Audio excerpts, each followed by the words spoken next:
来继续来看这位魔术师叫做赵冰芬，有一个外号“幻术师大仙”。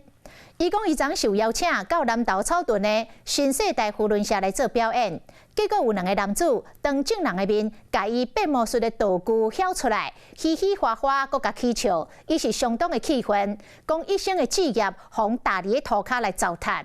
赵冰芬讲，因为2个男子是当时就台，所以无排除因是刁故意的。扶轮社社长除了向伊道歉之外，嘛强调讲会专工拼起个北部当面甲回释的。被糟蹋、被践踏了。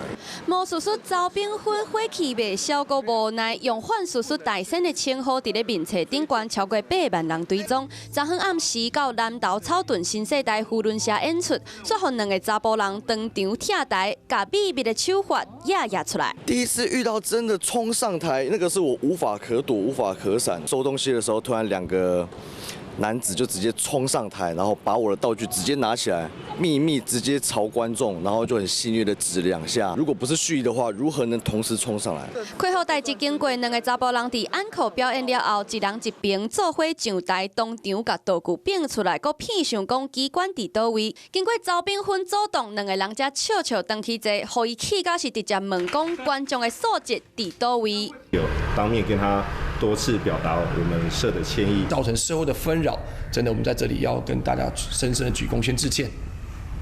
社方代表惊礼会唔对，嘛会上北当面甲回释的。我接受社长的道歉，但是其实这件事根本跟他无关，他也是基于什么社会压力之下的道歉吗？我觉得其实意义不是很大了。接受校长的道歉，不过伊讲唔知2个闹场的人是啥，烦恼搁会有后一届，所以未来袂搁接草屯新世代扶轮社的活动。怎么准备？请保镖吗？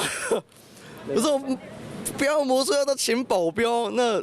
伊强调，现场表演对临时的状况是防不胜防，选择甲代志讲出来，就是希望观众会当尊重表演者。